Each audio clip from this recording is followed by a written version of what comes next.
Esi Eggleston Bracey and Cara Sabin of Shea Moisture using Scale for Good. Hi, CEO Hi, COO at Unilever. Great to see you, ladies. I'm loving your crown in there.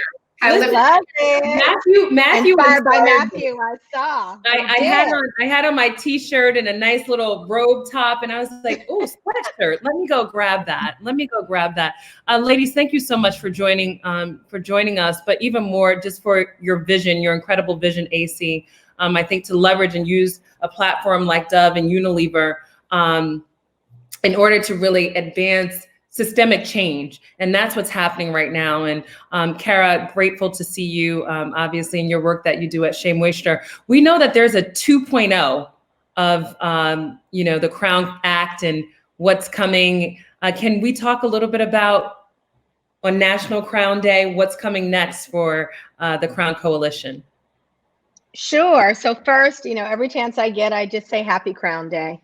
It is so exciting to be here today and celebrate 1 year, because how far we've come in a year. I'm just so grateful for all of the coalition partners, grateful for Dove's work, the ladies that just talked the whole day.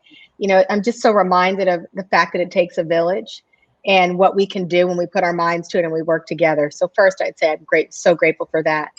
And then next, there's a few things that I would say. You want to know what's next. The title of this segment is like using Scale for Good. I'm also really reflective right now on why we're able to do this work. And it's because we've joined Unilever, that is a company that truly does believe the purpose of business is to do good. The CEO, Paul Pullman, always said, we use why we're here is to use the company and the profits to do good in the world and to fuel that back in. And then the current CEO, Alan Jope, is a champion for that, and then some. And so what we're able to do on behalf of Unilever is to figure out what are the needs in the world. And it's from, equity and racial justice to climate change, et cetera. And how do we use our brands as a source of good? And then people who buy our products are now demanding more and more that we put our dollars into brands that do good. So couldn't be a better moment for impact. So as we think about, what we've been able to do before we talk about what we do, it's all because of that. And then there's Dove, and then there's Shea. We determine where we want to make our impact. And for Dove, it's all about beauty inclusivity. As I said earlier, it's not okay that we don't feel confident because society tells us that we shouldn't, that we're not beautiful. And when you've got policies and practices that say our hair is not okay, that is another form of racism. And so we have to address it. And Dove felt compelled to do so. And so on behalf of Dove is when I was able to engage with, Noble and the Black legislative officials and many of the partners, including Joy Collective, including the Matthew Cherries, including Molly, to make this change, and all the squad of legislative officials that Matthew talked about, some that have legislation passed, some who've taken action and have it introduced. So it's been really, really incredible. But as we think about that, so back to your specific question on 2.0, we know hair discrimination is yet just one form of discrimination, and there's so much more to do.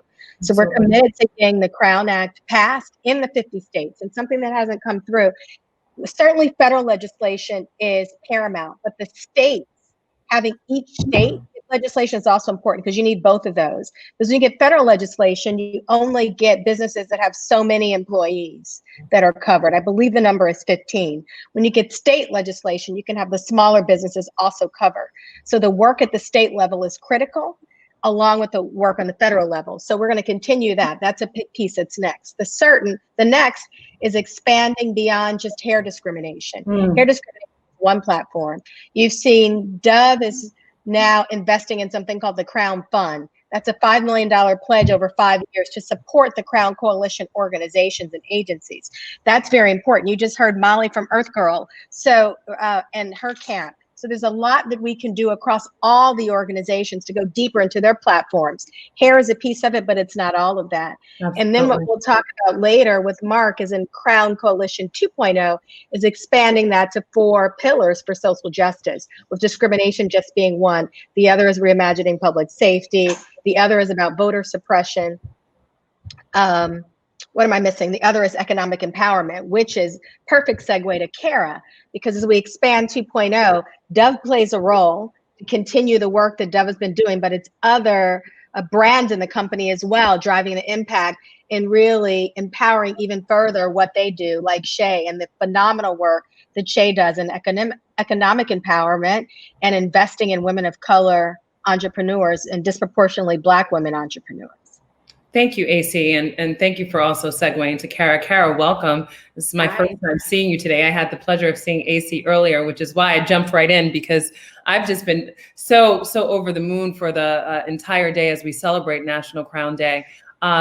Welcome, and we would love to hear from you about some of the work that you're doing at Shea Moisture, who has always been super committed to community, both here in the US and abroad as well. And the work that you're doing to build community. Yeah, well, first of all, happy Crown Day, because I have been saying that to everyone. And we are just so proud of Esi and all of the teams that have been working on this. And as a sister brand to Dove, just really proud of the change and the impact that they're making in the world. So anyone that is affiliated with Esi, we're all family, so we're here to support. But I'm honored to be here. And as Esi mentioned, and you know Tai very well, a lot of the work that we have been doing on Shea Moisture and will continue to do is very intentionally investing in our Black community and investing in Black female entrepreneurs more specifically. So in addition to celebrating Crown Day today, we actually are launching a content series today called Shea Moisture Black Friday, where it'll be the first in many programs that we will be launching that are around supporting Black female-owned businesses. But Black Friday will be every day at Shea, not just one time a year. And so this is a content series that will live on forever and ever, starting today. But very proud to be able to have a series where we're spotlighting the businesses that Shea has invested in, and more importantly, not just invested in, but admired. And so to be able to use our platform to really spotlight those businesses, whether they be through investments with the New Voices Fund, or through our Shea Moisture Fellows program with Dartmouth, or through more recently our Unsung Heroes program, or our program with We Buy Black. There's so many different ways that we have invested and admire Black businesses. So today will actually be the day that we're going to launch that. So if people want to learn more about these businesses or these stories, head over to the Shea Moisture IG page or SheaMoistureFund.com. Wonderful. Thank you so much, Cara. I'm super excited about all to come. And, you know, it's really powerful for me as someone who's been an entrepreneur, but obviously had the opportunity to work very closely with the brands over the course of the years to see how activated corporations are in the movement, right? To create change and to create systemic change, whether it's around hair discrimination or whether or not it's about empowering Black women entrepreneurs. So thank you so much for your leadership. Thank you for being here today. And I look forward to seeing you soon. And happy Crown Day, National Crown Day. Yes. Thank you, Cara.